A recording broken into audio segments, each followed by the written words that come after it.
Muy bien, vamos a hacer el estudio para allá Baishelach 5778. Voy a leerles Bereshit 32:32. Baishelach lo Hashemesh ka'asher abad et poel be'u tzelah el yerjo. Le salió el sol cuando hubo pasado Penuel y él cojeaba sobre su muslo. La historia que vemos hoy en esta parashá, en este sector de Bereshit, es la historia de Jacob encontrándose de nuevo con Esav. ¿Y qué es lo que hace Jacob cuando se encuentra con Esav? Tiene miedo, tiene temor. ¿Por qué? Porque Esav venía a él con 400 personas importantes, es decir, aparentemente era un ejército, más los ángeles del mismo Esav. Como nos enseña el misticismo hebraico, cada persona tiene dos ángeles consigo mismo, el ángel del bien y el ángel del mal, es decir, la derecha y la izquierda. Y Jacob se estaba enfrentando a Esav. ¿Quién era Esav? Su hermano, pero era su hermano gemelo. Era aquel por el cual habían discutido por la primogenitura. Y Jacob se fue a buscar esposas a Padán Aram y después de 20 años regresa rico, con gente a cargo, con familia y con hijos. Pero tiene que encontrarse con lo más difícil de sí mismo, con Esav. No siempre lo que está afuera es lo que está afuera. Lo que está afuera es un reflejo de lo que está dentro. Para Jacob, Esav no estaba afuera, estaba dentro de sí mismo. Y tenía que enfrentarlo y tenía que conocerlo. ¿Qué es lo que hace? Una estrategia interesante. Divide su campamento, divide los animales, los prepara para mandarle obsequios a Esav, ora a Dios y divide su familia para protegerlos. Cuando le manda los objetos de regalo a Esav, lo hace por dos cuestiones. Primero, para cambiarle el ánimo. Pero segundo, también para mostrarle que Dios lo había bendecido.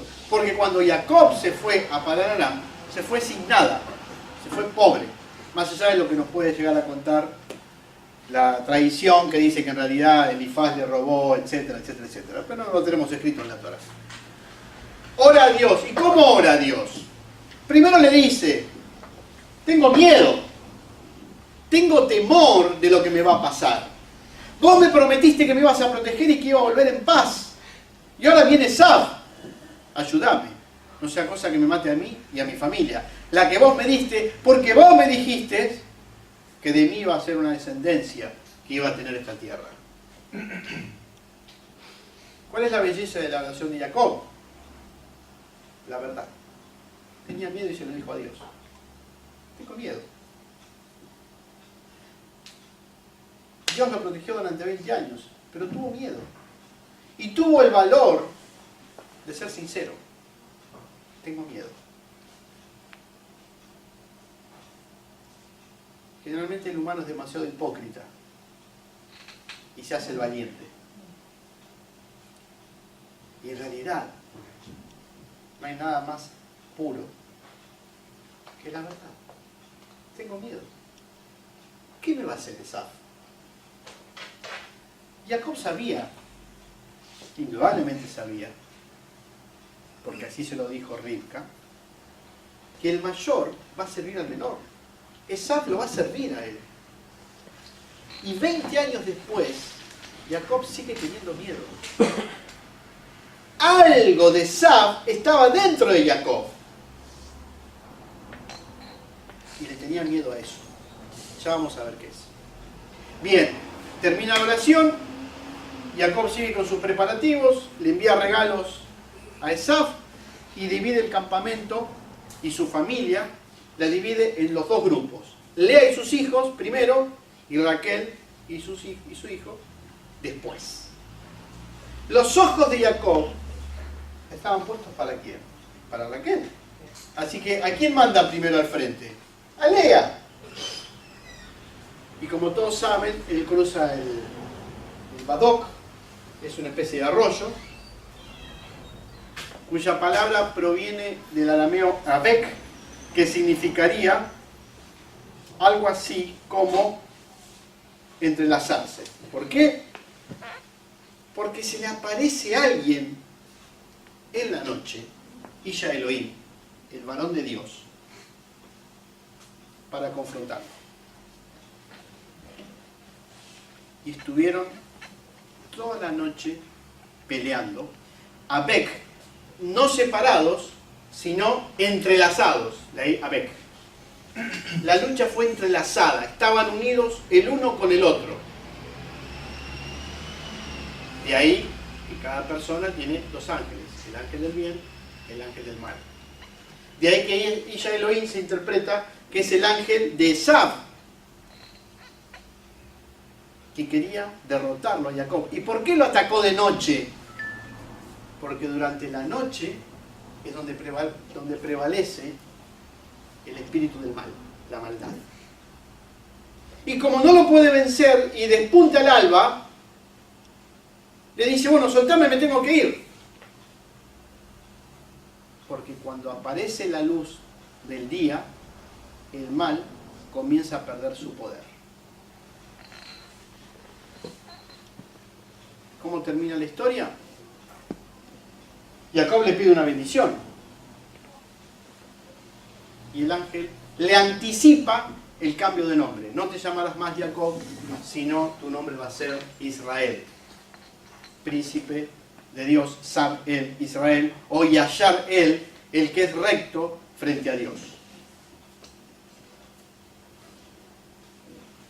Pero no es gratis. Algo le pasa a Jacob, algo le hace el ángel. Le daña el nervio ciático. El nervio ciático es el sostén, lo que sostiene la cadera de Jacob. Jacob va a renguear siempre en la oscuridad. ¿Por qué? Porque les leí el versículo que dice, y le salió el sol para él. El sol salió para Jacob, para fortalecerlo del dolor que había tenido. Mientras brilla el sol, Jacob no cojeaba. Cuando el sol caía, Jacob empezaba a cojear otra vez. Se dice que el ángel, al querer dañarlo totalmente en el nervio ciático, lo que intentó hacer es que no hayan seguidores de Jacob, que no haya gente que se ocupe de vivir la Torá, los mandamientos divinos, lo que Dios ha ordenado en los primeros 5 libros de la Biblia.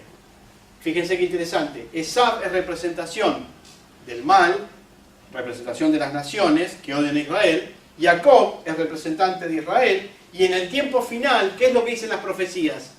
Que no va a haber gente que se ocupe de la Torá, porque el amor a Dios se va a enfriar. Es decir, no van a haber quienes sostengan a Jacob.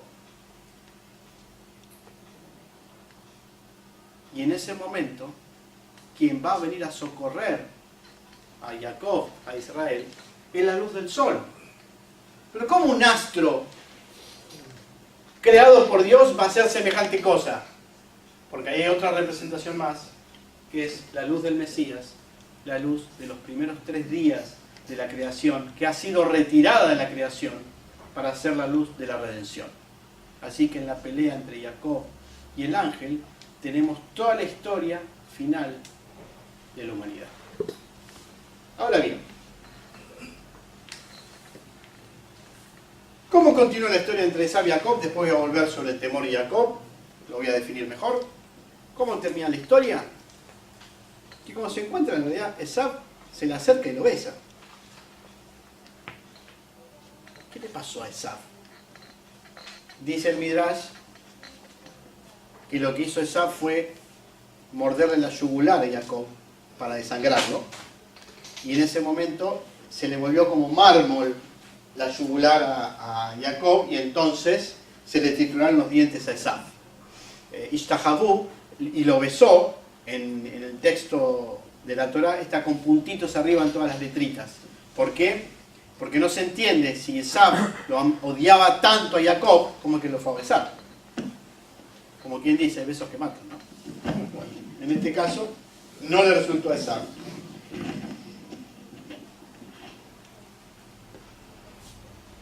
Y en resumidas cuentas, Esaú fue a Seir, a Edom. Edom, lo rojo, la sangre, la violencia. Ese es el lugar que le corresponde a Edom. Y Jacob terminó yendo a la tierra que Dios le había prometido. Y dice el texto que construyó Sucot, casas, cabañas. Como es plural, se interpreta la unión del mundo superior con la unión del mundo inferior. Es decir, la presencia divina ya estaba completa con Jacob porque él estaba en la tierra que Dios le había prometido. Y si bien Dios lo acompañó con sus ángeles cuando él estuvo en Padan Aram, fuera de Eretz Israel, cuando él vuelve a Israel, él empieza a completar su ciclo. Al punto tal que ya tiene sus 12 hijos, más Dina, su hija. De sus 12 hijos, como todos sabemos, se van a originar las 12 tribus de Israel. Colorín colorado, a Jacob le vienen más palos. Terminado esto, Dina es violentada por Shechem, hijo de Hamor. Es violada.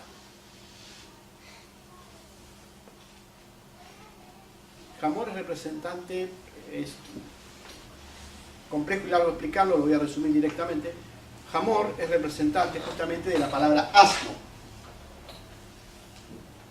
Shimón y Leví es representante del buey. El buey y el asno no pueden andar juntos. ¿Qué querían hacer los de Shechem? Tomar a las mujeres de Jacob y que los hombres de Jacob tomen a las mujeres de Shechem.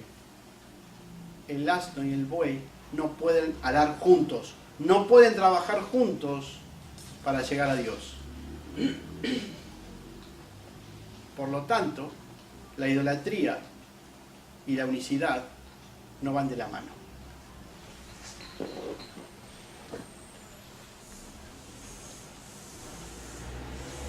Y el temor de Jacob estaba con él. Y entonces los cananitas no lo atacaron, porque les recuerdo que Shimón y Leví masacraron, literalmente, a todo el poblado de Shechem.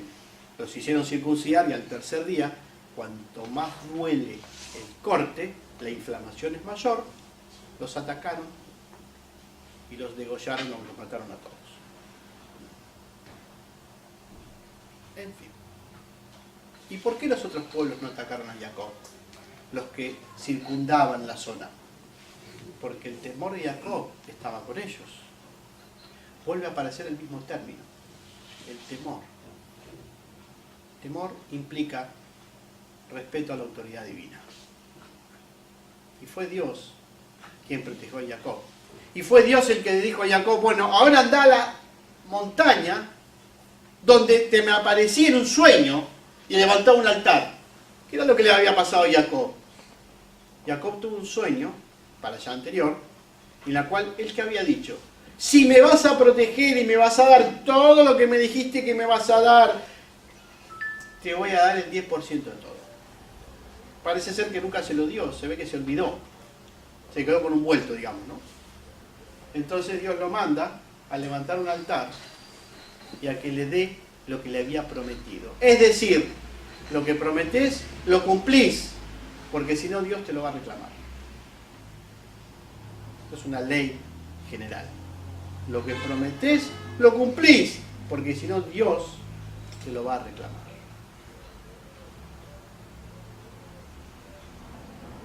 Muy bien. Pobre Jacob.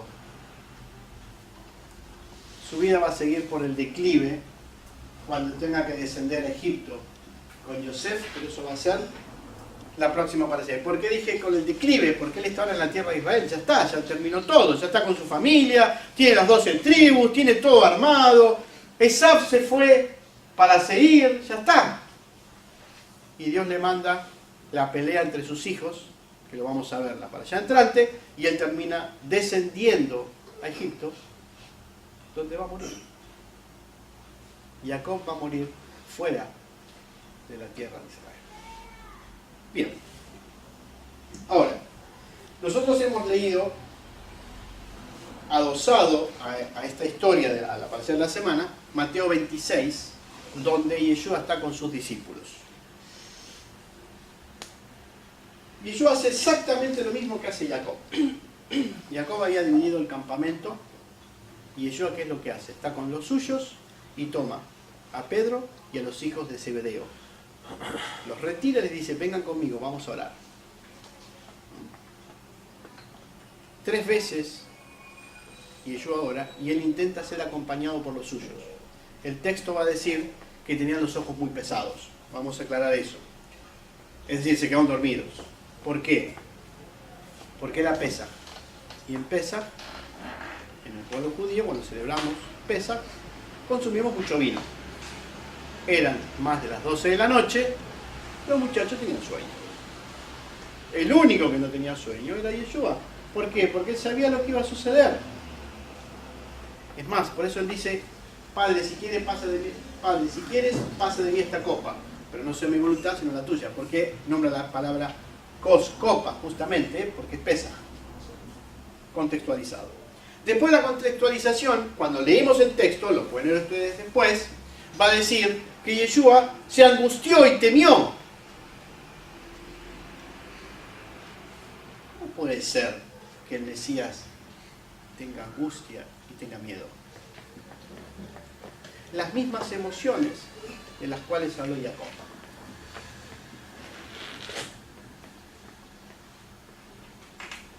El pasaje paralelo de Lucas nos va a decir que mientras Yeshua oraba, gotas de sangre caían de su frente y que un ángel se le había aparecido para fortalecerle, el ángel del bien y el ángel del mal.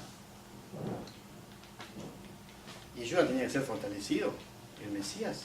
Sí le había dicho, ¿cuántas veces? Para esto he venido, para que se cumplan las profecías de Yeshua ben Yosef, es decir, de Mashiach ben Yosef, es decir, del Mesías sufriente, de aquel, el justo, que eleva su generación llevando sobre sí la maldad de Esaf, la parte que todos tenemos adentro. ¿Cómo pudo haber tenido miedo si vino para eso? ¿Acaso Yeshua no curaba a la gente? ¿No resucitó gente?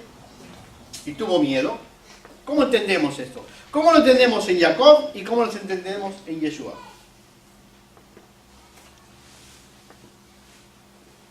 En realidad, es muy fácil vencer lo externo, pero es muy difícil vencer lo interno. Fíjense ustedes, Jacob había vencido a Labán. Se dice Labán, su suegro, que era un mago. De Labán va a descender Bilán, quien en su momento, con sortilegios, también quiso destruir Israel. Si Jacob pudo vencer a Labán y a toda su magia y brujería, ¿cómo tuvo miedo de enfrentar a Esaf? Porque se estaba enfrentando a sí mismo. Es muy fácil enfrentar lo externo, es muy difícil enfrentar lo interno. El problema de esto, que es tal cual, es que con Yeshua cuesta pensar que él tenía que vencerse a sí mismo.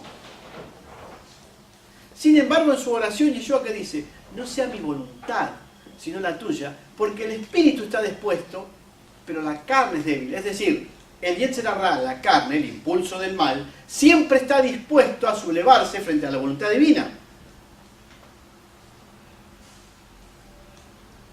Mientras estemos en el cuerpo, siempre vamos a tener esa lucha. Bien, pero algo más. ¿Por qué Jacob no pensó en ese momento, Dios me protegió 20 años, era pobre, tengo familia, me fui de Labán, lo vencí a Labán, ahora que viene Esaf se va a cumplir la profecía? Ya está. Tengo el mérito suficiente como para que Dios me proteja. En el caso de Yeshua es exactamente lo mismo. Yo soy el Mesías, yo soy el ideal de la creación divina, es mérito suficiente como para pasar esta experiencia sin problemas. Y este es el kit. Acá está la cuestión. Quien se apoya en su mérito, se apoya en Esaf, se apoya en el orgullo. Y el humilde se siente solamente en las manos de Dios. Por eso temió Jacob, porque fue muy humilde. Y no confió en él y en sus propias fuerzas, sino que recurrió a la ayuda divina. Y en el caso de Yeshua es exactamente igual.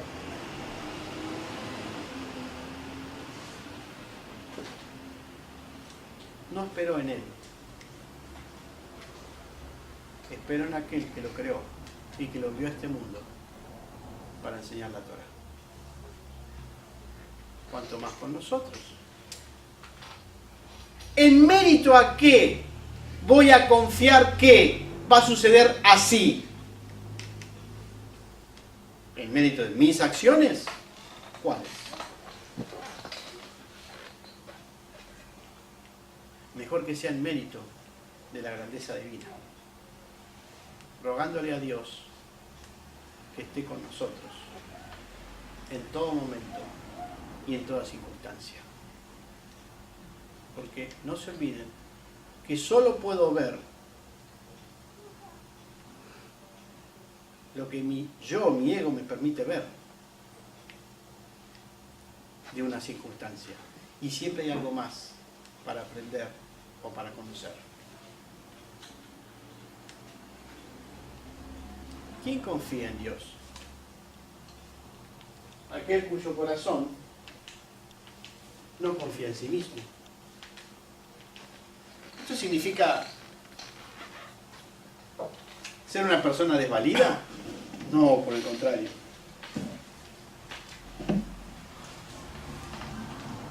Por el contrario, es justamente al revés. Darnos cuenta que somos dependientes de la voluntad divina y solamente dependientes de la voluntad divina nos hace más fuertes. Porque aprendemos que todo lo que nos llega a nuestra vida es por voluntad divina. Y que solamente por voluntad divina y por su misericordia nuestras experiencias nos van a enseñar y nos van a dejar sabiduría. En la sabiduría del mundo, vencer es lo más importante. Yo pude, yo lo hice, es mío. En el reino de los cielos, Él hizo, Él puede, Él me guía, Él me enseña, Él me castiga, Él me aprueba.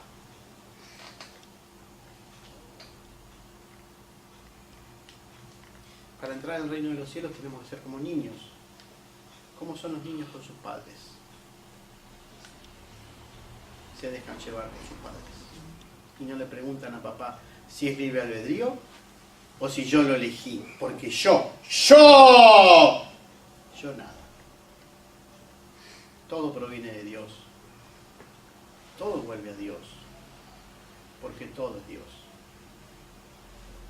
¿O acaso Jacob quería encontrarse con Esaf? No, y tuvo temor, pero tenía que hacerlo por experiencia divina para superarse. ¿O acaso Yeshua quería terminar de esa manera? No, y él sabía que era su misión, y cuando llegó el momento tuvo temor, no pudo confiar en él. Confió en que era lo mejor para Israel, porque Dios lo había decidido de esa manera. No sea mi voluntad, sino la tuya.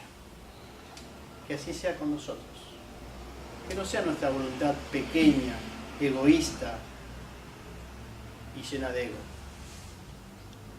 sino que todo sea voluntad divina, grande, enorme y llena de amor. Shabbat Shalom. A Yeshua, cuando Yeshua le dice, bueno, me van a dejar solo, estoy parafraseando, ¿no? Me van a dejar solo. Pedro le dice, no, yo voy a ir con vos hasta la muerte, te voy a seguir. Y Yeshua, ¿qué le contesta? Antes de que el gallo cante 3 veces, antes de que el gallo cante 3 veces me vas a negar. ¿Sí? Bueno, ¿por qué? ¿Por qué le dice eso? ¿Cuándo fue apresado Yeshua? A la noche. ¿Cuándo fue juzgado? A la noche. Con testigos falsos. El poder del mal es de noche. Cuando canta el gallo, ¿qué es lo que pasa? Es el alba. Es cuando viene el bien. La negación de Pedro proviene del mal. Cuando canta el gallo, Pedro se da cuenta de lo que había hecho. Además, y muy a pesar de mi costumbre personal y particular, tengo que admitirlo,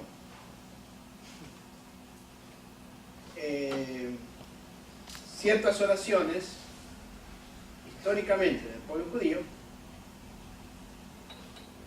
se dicen, teóricamente, cuando canta el gallo. Teléfono. Se dicen cuando canta el gallo. Es más, hay una bendición que dice, bendito es nuestro del universo, que le has dado inteligencia al gallo para extinguir la luz de la noche, la luz del día. En lo personal estoy intentando levantarme a las 5 para eso. Es gran esfuerzo. Algún día Dios va a responder mis oraciones y no me voy a dormir, pero me estoy levantando. Voy al punto de, fíjense,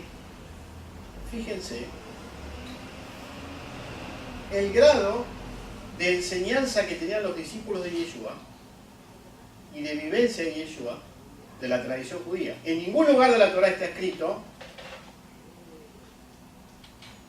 levantarse tan temprano para hacer determinado tipo de oraciones. Eso es tradición. Y Yeshua se la había enseñado a sus discípulos.